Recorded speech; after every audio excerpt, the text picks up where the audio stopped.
ಗಳನ್ನು ಹೇಳ್ತಾರೆ.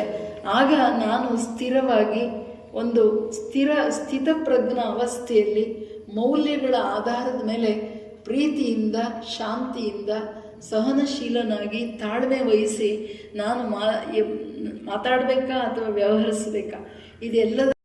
ಅಂತಾರಾಷ್ಟ್ರೀಯ ಯೋಗ ದಿನ ಜೂನ್ 21 ಎಲ್ಲರೂ ಆಚರಿಸ್ತೀವಿ. ಇವತ್ತು 6 ದಿವಸ ಮುನ್ನಾ ದಿನ ನಾವೆಲ್ಲನೂ ಇವತ್ತು ಬ್ರಹ್ಮಕುಮಾರೀಸ್ ಜೊತೆ ಸೇರಿಕೊಂಡು ಇವತ್ತು ಸೇರಿದ್ದೀವಿ.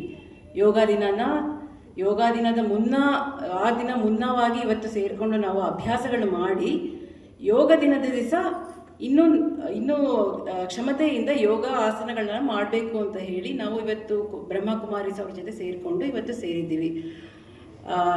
ಈ ಕಾರ್ಯಕ್ರಮಕ್ಕೆ ನಮಗೆ ಅವಕಾಶ ಮಾಡಿಕೊಟ್ಟಿದ್ದಕ್ಕೆ ಬ್ರಹ್ಮಕುಮಾರಿ ಅಂಬಿಕಾ ದೀದಿ ಅವ್ರಿಗೆ ಒಂದು ಧನ್ಯವಾದಗಳನ್ನ ಹೇಳ್ತೀನಿ.